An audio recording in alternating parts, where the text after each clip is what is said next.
Good morning. It's Friday morning, and as you can tell on the window back here, it's rainy here and nasty. I'm hoping that we actually keep our connection because we've moved houses and we're living in Chevy Chase, Maryland now. And where we used to live, all the wires were underground.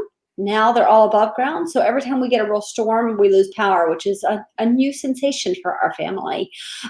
This is ASMM Digital Small Business Podcast, and we are the podcast for entrepreneurs by entrepreneurs. The idea is to interview entrepreneurs to tell you things that will help you grow your business, but it's also to give other entrepreneurs an opportunity to talk about their businesses a little bit, because we wanted to help our small businesses grow, the ones that we work with personally. And then this just grew, and we are now on episode 61. Actually, I think we're on episode 62. I thought I changed that this morning. I think we're on episode 62. We are streaming live today. We're on Facebook, we're on Twitter, and we're on YouTube. Then we will take the audio, we'll pull it out, we'll put it on podcast. So if you're listening to this and not seeing our beautiful faces, that's why you're on a podcast. And thank you for doing that. We really appreciate it. I want to remind you, if you are watching this today, if this is live, and it is live right now at 10 a.m. on Friday morning, you can leave a comment on your Facebook page or your Twitter page, or you can leave it on YouTube, and we will see it here and we can answer your questions live. So ask your questions. You've got experts on the show, and today's expert is Cat Harvey with Copycat Copywriting. Hi, Cat. How are you? Hi. It's great to be here with you, Ann.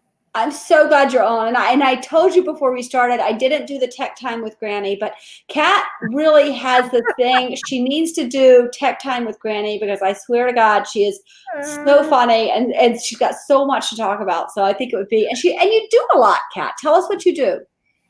Okay. Well, basically, I am a copywriter and a content creator.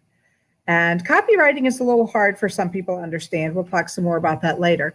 But to make myself versatile and appeal to small businesses that have a need in their marketing efforts, I actually am like a hybrid between the two.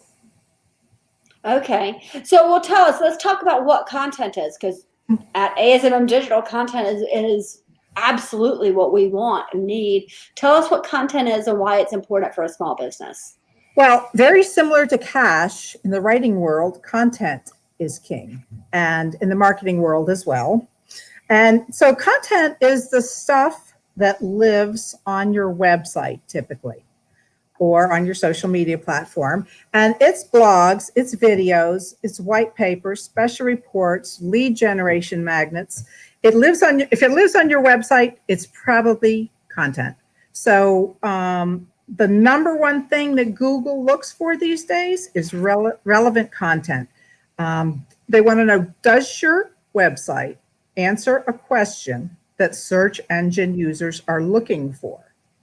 So there's a lot of talk about keywords. There's a lot of talk about backlinks, what strategy is what, but refreshing your content monthly, as in a monthly blog, shows Google that your site is active and that new content is made available on a regular basis. Right. Well, and it's important because one of the things that I have, especially when I'm dealing with somebody who's very technical, one of the problems I find, people will say, oh, well, they're looking up this particular widget. And I'm like, people don't even know the name of that widget.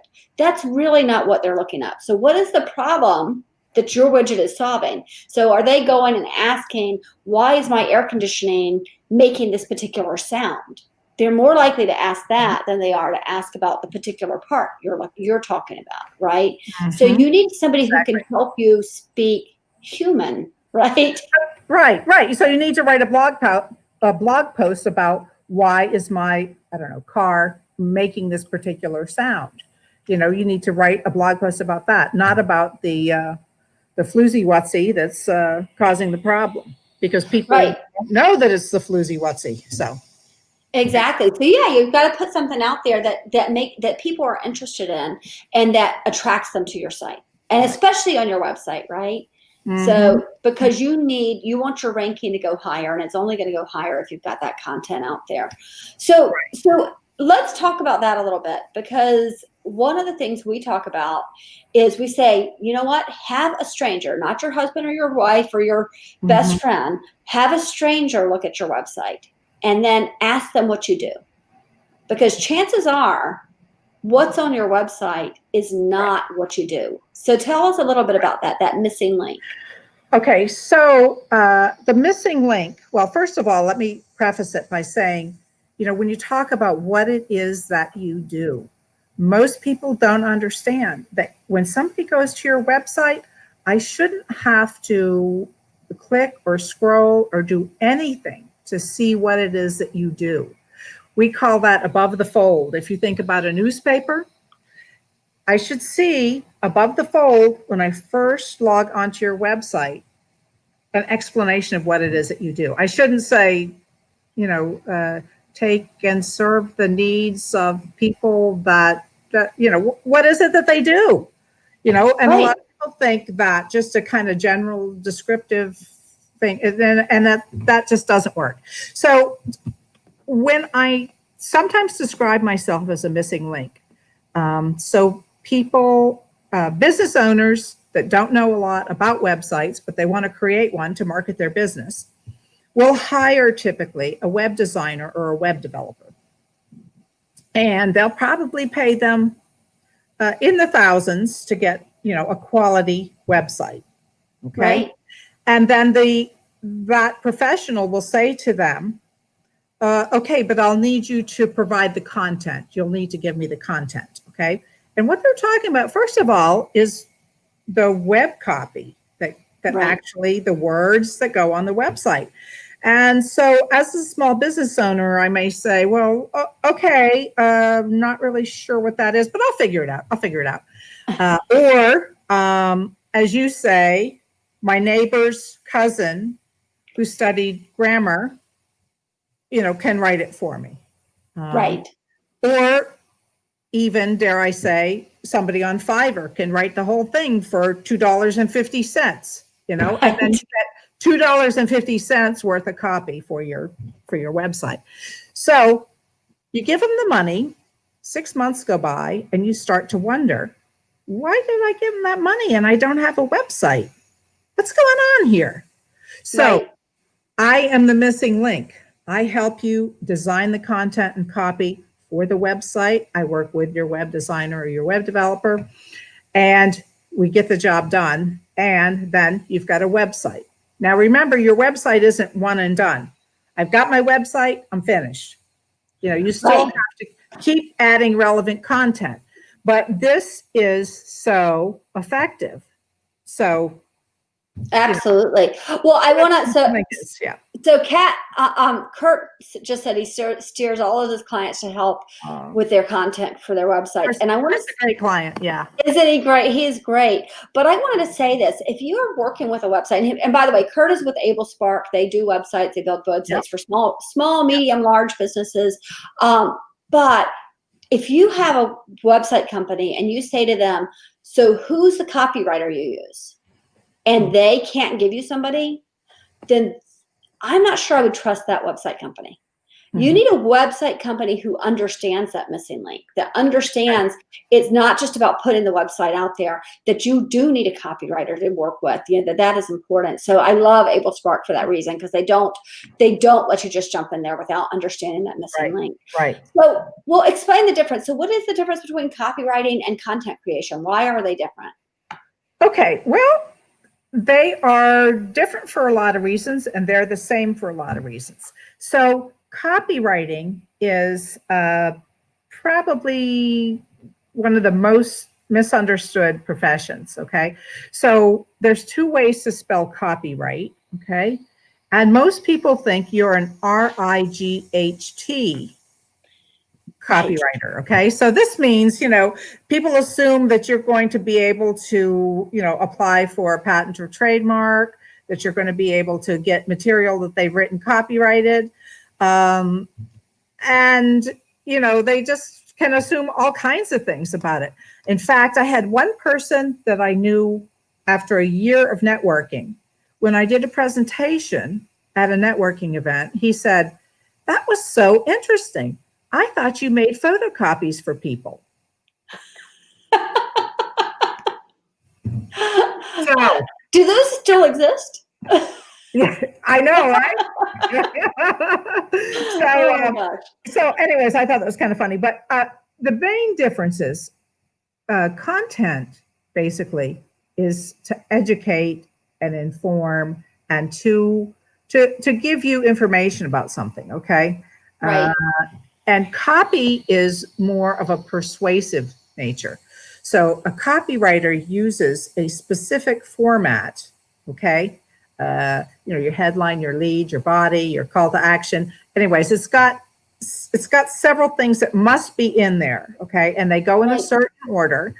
And there are a lot of devices that you use. There's a lot of research into your avatar, psychographics, demographics, your market awareness, just a lot of different. It includes a lot more research. Okay, right. But basically, if you think of it as copy being persuasive, you're trying to sell something, get you to sign up for something, get you to join something. That's copy. And content is, hey, let me tell you about this. Let me tell you about that. So these days, it's kind of, wedded together. So there's a little bit of copy in your content, and there's a little bit of content in your copy, like the old Reese's peanut butter ad. Right, exactly. You got chocolate, my peanut butter. So you see, most of the writing that's done today is a hybrid. But I am trained as a copywriter, and I also am a content creator. Like I said earlier, just to give that much versatility to my clients. Right. Well, and I want to go back and let's talk about content for a minute again. I want to say something that I didn't say. If you look at what we have been creating here at ASMM, you look at these podcasts and they started off really by accident, but we created, this is a piece of content. But what happens from a piece of content is that you can repurpose it in a billion gazillion ways, right? You can take this, which is what we've done. We take this, we divide it into, I will probably divide it into 6 different videos that go out separately and for each section. So then it becomes 6 pieces of content, actually 7, because you have to count this one, right? And then we'll write a little bit of a blog post about it, and then that will go up. And then we use that to create even smaller bits of graphics and things that go up on social media. So you can create with good content and working with a good copywriter who understands that idea of repurposing. Your content isn't just one piece. If you do it right, if you work with somebody well who really understands it and give them enough information, you can't just say, hey, Cat, go, do this without explaining what you're doing. If you give them enough information, you can really create a lot with your copy. Well, yes. And when I write blogs, I usually use a good, better, best model. And your best option, the priciest option, okay? I'm going to write your blog, and then, you're going to get a Word doc. Underneath of that, you're going to get an email that you can use to send out to promote your blog. And you're going to get your Facebook language. So your Facebook buffer to lead in to put that blog, on social media.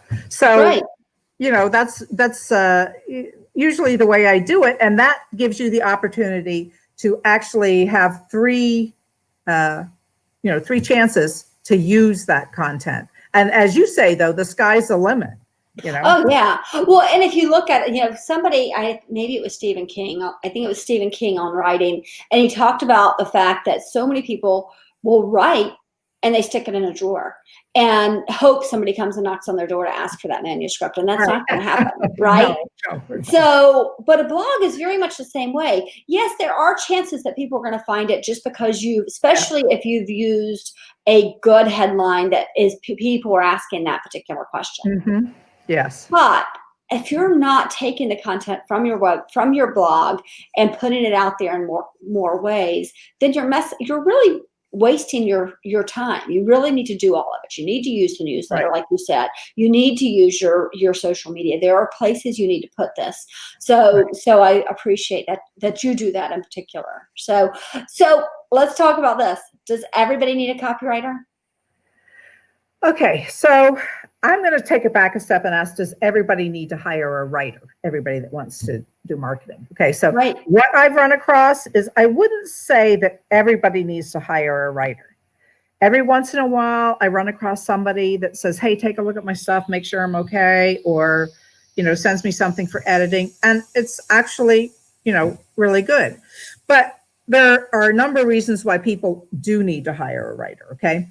For a lot of people, writing causes anxiety. They can talk all day long, but when it comes to having to write something, they just get in such knots that they can't get it done.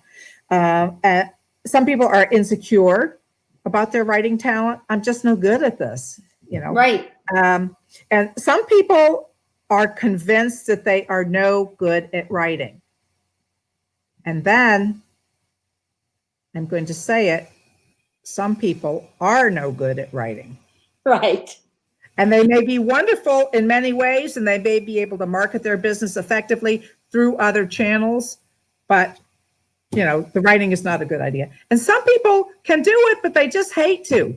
They just think it's monotonous. I know I was sitting with my financial planner and I said to him, I would hate to sit here all day long and look at numbers on the computer screen. And he said to me, I would hate to have to write stuff all day long.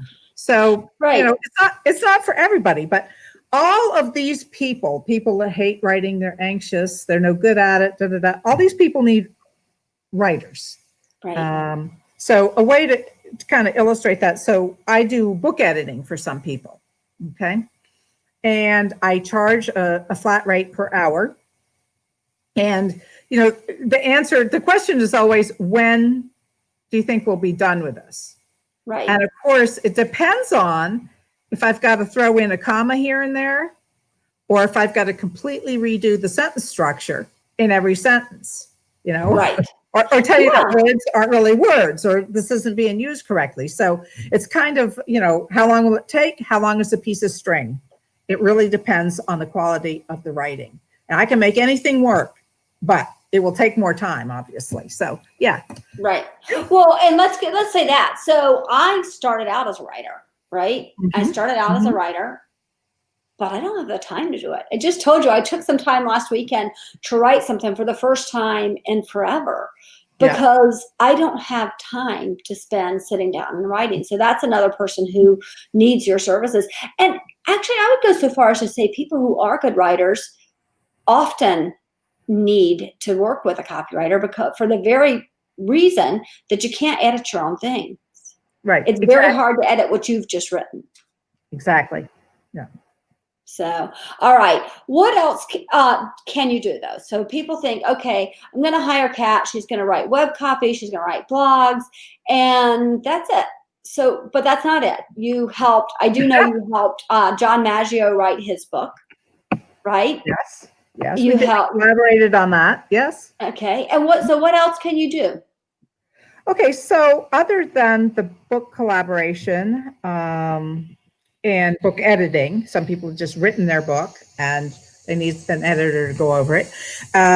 So website audits, I can inspect your website and see how the copy flows and see if you need a little tune-up or you need a complete redo.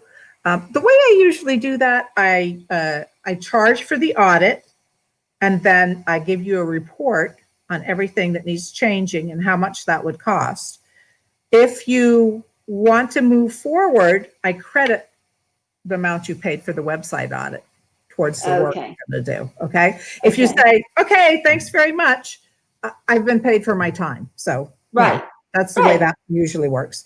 So one thing that I've started doing recently, YouTube descriptions and writing to support people's YouTube marketing, because you put the video up and, you still need your title, your tags, brief description, and again, emails to promote your YouTube video. So just before I went on with you, I was feeling a little nervous, and I was thrilled to death because I have an attorney in southern Georgia that I'm helping with his YouTube efforts. And he said to me, I'm sorry I'm behind we have had the busiest month. This is such a surge. I did not expect for things to happen so quickly once we started doing this. And he said he has filed over half of all the bankruptcies filed in his region. Wow. And has had a really banner month. And he said, you know, I'm so glad we crossed paths. Right. You know, so, I mean, so that was like, yes, I'm ready to go on Anne's show now. And there you go. Well, it's funny though, Kat, because I think, you know, even though this is what I do, the power of content still surprises me. You know, once in a while, it just completely takes me by surprise. And this podcast is an example of it. I honestly started this podcast just to help my particular clients, the people I was working with. But what has happened is it's grown my business because I have so much content out there. People are finding me in different ways and they're seeing all of the different ways we can help them. So it's hugely helpful. And what you're doing now, that is also a piece of content for you. Yes, it's a piece of content for me, I'm creating, but it's now a piece of content that's for you that you can take and you can use in your different places. So it is so important what we're creating out there. Yes, absolutely. Absolutely. So back to my laundry list of projects, I can do email campaigns. So a lot of people, so email marketing still gives you the best ROI. It does. Of all the different methods and channels that you can use for marketing. So email campaigns, document editing. I get that a lot with people who have worked with me before, will send me a document. You know, can you just look over this? I just need to, you know, make sure this is it's an important piece. I need to send it, you know, XYZ, and I need to, you know, just make sure it's okay. So those are short little projects, but I'm happy to help. And that actually is the way I became interested in being a writer. In my corporate job, I was always the go-to person. Hey, check this email for me. You know, I want to make my point, but I don't want to sound too nasty. Can you just check my tone and, you know, reward it? Or, you know, I've got a presentation I need to do. Can you help me put it together? You know, things like that. And I really enjoyed helping people like that. So that's kind of, you know, how my career as a writer started. So I did a project recently for Winsome Brown, who's awesome and has been on your show, which is creating little booklets that she uses. She's a senior care advocate and is wonderful at her job, but she needed booklets, marketing booklets to hand out on different senior topics. So, you know, helped with that. Press releases, I can do them. And product descriptions. I worked for a company that had a vaping site in North Carolina. So I know all the vaping lingo. I can chat with the best of them, you know. But product descriptions is another big market. So I also do general marketing advice. In other words, similar to what I'm doing here today. You know, you need to use your blog and your email, and here's the way it goes together. And, you know, so there are basically a lot of projects that, you know, that I can help with. It basically, if it's written, you might want to see if I can help you with it. Yeah. Well, one you didn't mention is speaker one sheets. Oh yeah, speaker one sheets. And I have done resumes and LinkedIn profiles and things like that in the past. Not really doing too much of that these days because But it's a great example, Kat, of why people need a copywriter. You need to think about these things. If you just put them out there without doing that work. And, you know, I just said, I don't know if you watched the show on Wednesday, but I had Tasha Smith on, and I told her that I literally had her on because she, on her speaker one sheet, it said, a business strategy of joy. Or joy as a business strategy. That's what it was. And I was like, well, that's super interesting. Whereas so many of the speaker one sheets I get are so dry and boring. And I'm like, okay, that sounds just like these 10 other ones I got. So having somebody to give you that extra oomph, because it's hard to do it yourself, right? It's hard for you to do it yourself. that's what copywriters do. We think up the punchy headlines. For example, your subject line in your email. It doesn't matter how good your email is. If the subject line isn't compelling, if it doesn't make me curious, I'm not going to open it. So it doesn't matter what the content is. It all hinges on the subject line and getting somebody to open it. Exactly. So, all right. I want to talk about, so you've clearly made a career out of this. There are a lot of young people who are coming in and going, well, one of the things you hear a lot is newspapers are dead, right? Our magazines are dead. And so they're like, so where do I go? What do I do? How do I write? How am I going to make a living doing something I love? So how can they? What are some of the ways? What are some of the opportunities now for writers? Well, obviously, video is a great new market, okay? But not everybody knows what to say on a video. I'm not super good at it. I do better in the written word. But what we call VSLs, video sales letters, writing scripts for them, or writing scripts for commercials, or writing scripts for any kind of video. So that's kind of a big need right now. Right. And bots. Who knew? I never even thought about it. Right. But those bots that say stuff, that comes from somewhere. And writers that do the flow chart. If this, then this. Right. And so that's a big opportunity because a lot of people are using bots now. A lot of people are, the use of them is increasing. So, a lot of people do them. So social media, something a little bit about, right? Yeah, exactly.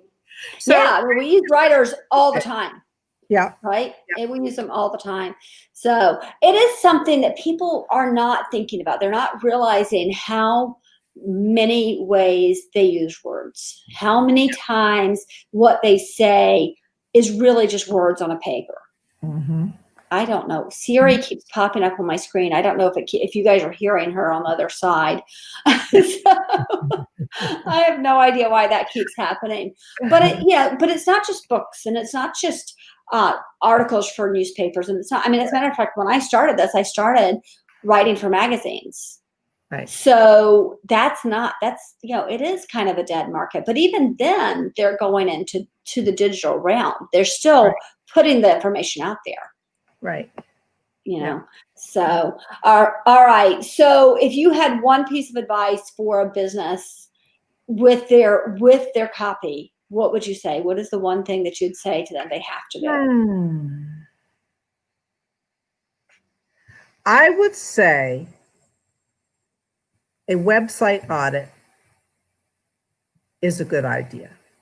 Okay. Yes. Only because you may know a lot about roofing, plumbing, car repair, coaching.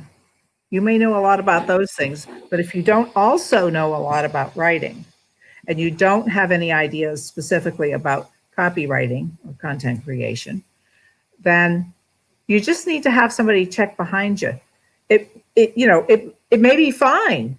And, if your website is effective, if you're getting good results from your website, have a nice day. Okay. Right.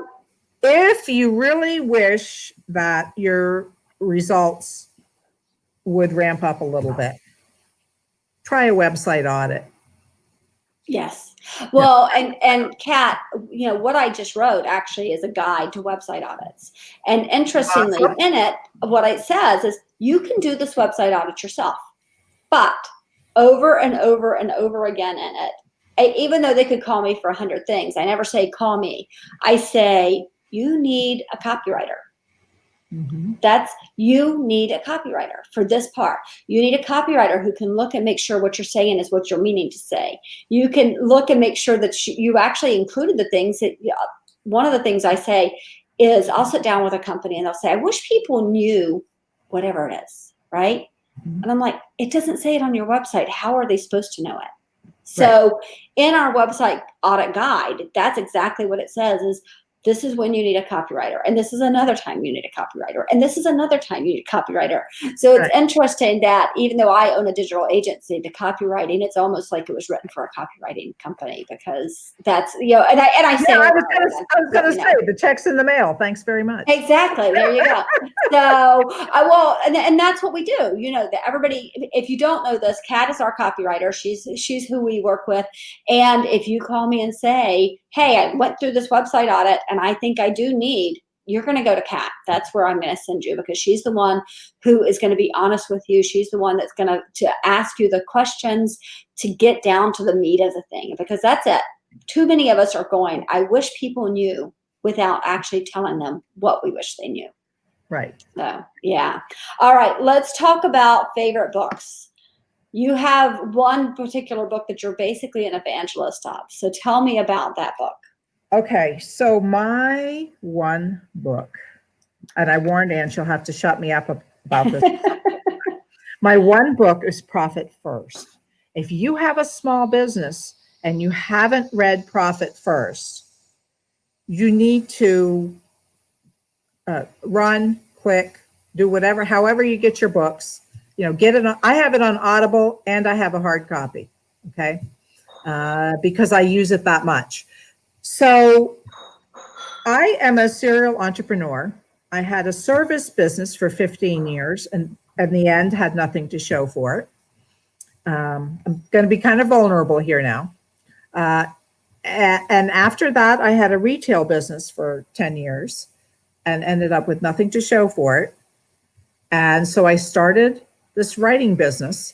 Okay, how many expenses can a writing business have? Well, I found a way to spend more than I was making because I needed this website tool or this, all kinds of different things. Went down the rabbit hole and did all of that. And basically was on the same path as my other two businesses. So now I'm at the point, after using Profit First for 1 year, I have money in my operating account, money in my profit account. You have 5 accounts with Profit First. I don't know if anybody's familiar with it, but I have money in I have a travel account now, and have already paid for my trip to Outer Banks in September. And, it's made the world of difference to me. I have clear profits. I can take owner's compensation out of my business. So this is kind of off the beaten path from writing, but I'll tell you, I'm passionate about this book because I know I'm not the only one. Small businesses struggle. Small businesses struggle. They spend all the money they have. Then take out a loan for more. And then, it just kind of snowballs. And, I've talked to people who have lost their house. It gets so ugly. So I love this book. It's, what's his name? Michael Michalowicz is the author.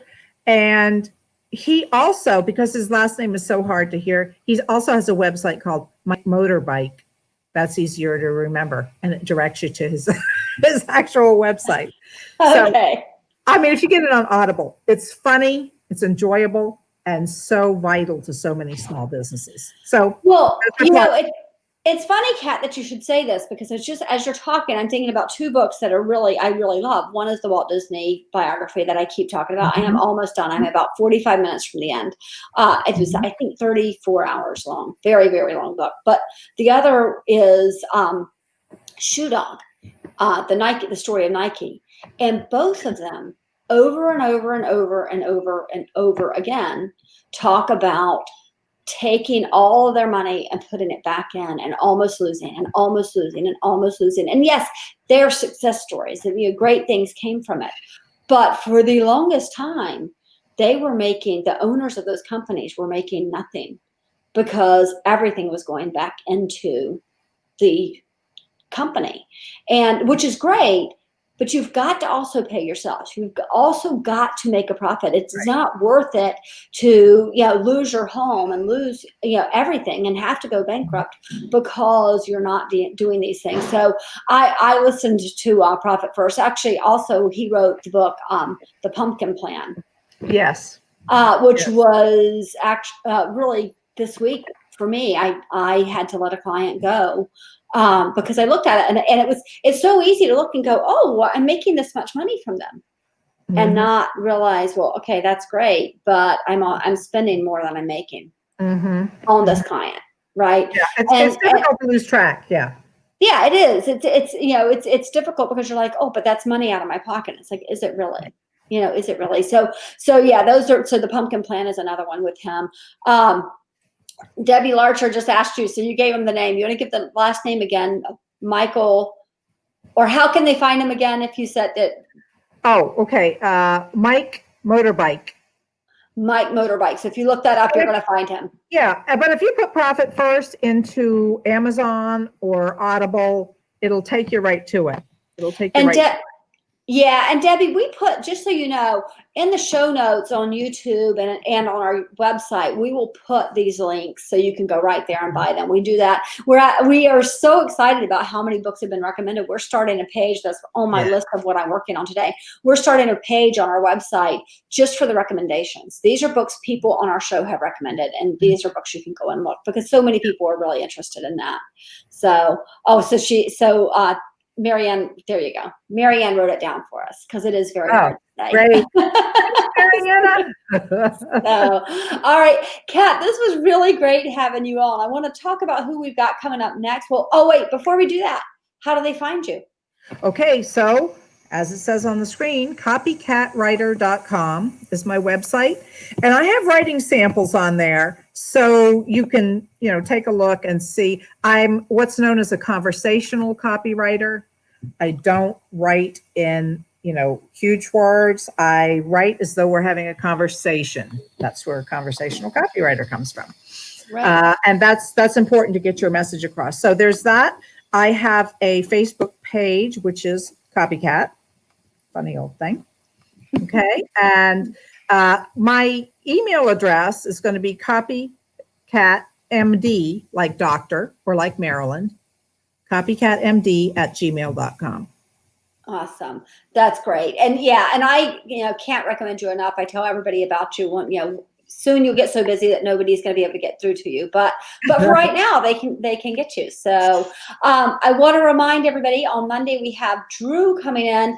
He is going to talk about business identity, really understanding your business identity, because so many people don't, right? Actually, Kat, I have to go back to something you just said. It just hit my head. Conversational copywriter. We had Tasha Smith on the other day, and she talked about that. She talked about writing to a fourth grader, because you don't know who's reading it on the other end. You want them to understand it. Don't make it so hard that they're like, oh, I give up, I'm going somewhere else. Right. Yeah, you're not talking in a condescending manner, but you want to reach the masses. You want everybody to be able to understand. And that's, with lawyers, they tend to write to lawyers, which is not their target audience, Right. Exactly. Yeah, exactly. So you have to keep it conversational. Yep, exactly. All right. So I want to ask you guys to subscribe. If you're listening to this on Apple or you're listening to it on Spotify, wherever you're listening to it, please do subscribe to the podcast. If you're watching it on Facebook or you're watching it on Twitter, please go over to YouTube and subscribe. If you're watching it on YouTube, don't just watch it. Hit the button. It makes me happy, and it makes my kids happy. They'll stop thinking I'm such a nerd. So if you need help with your social media, go to asmmdigital.com. And actually, that's where you can download. If you go to asmdigital.com, you can download that website audit. It's free. You can use it. The only thing you will need to do, and I really insist on it, is hire a copywriter. Yes, you can go through your website. You can go through and make sure only your links are working, and that's fine. Do that. Make sure that your pictures are up to date. Do all the things, and there's a lot of stuff to look at. Make sure your back end is good and that somebody doesn't have access to it that worked with you 10 years ago, because that happens more often than you would know. So these are things that are in here for you to watch for, but whatever you do, hire a copywriter to help you make sure it says what you want it to say. Otherwise, your website is completely wasted. Let's go. We have a couple more comments. Again, Kurt's up here. We had Debbie Larcher in today. We had Mariana Lanham Jones. Mariana was with Athena financial. We have Sarah Taylor from over at Chesapeake Think Tank. We had a Hi, lot Sarah. of people in here today supporting you. So it was a Great. good Thank you so day. much, everybody. Yeah, thank you for coming on. All right, guys, I will see you Monday. We have Dhru. I can't remember for the life of me who we have on Wednesday, but it's going to be a good week next week. And I think it's supposed to cool down. Thank God. All right.